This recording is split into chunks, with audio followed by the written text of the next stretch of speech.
İnsan özü üçün yaşayırsa, onun həyatı puçdur.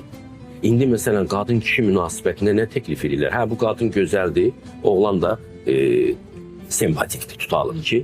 Hə, bir ay, 2 ay, bezəcəklər bir-birlərinə.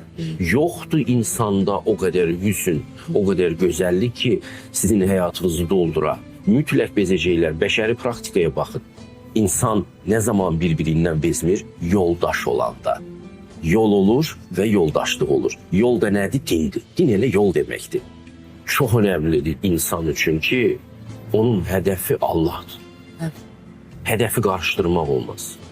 Bir insanın səadətini o bir insanda görməsi, dilənçinin dilənçidən pul dilənməsi kimidir.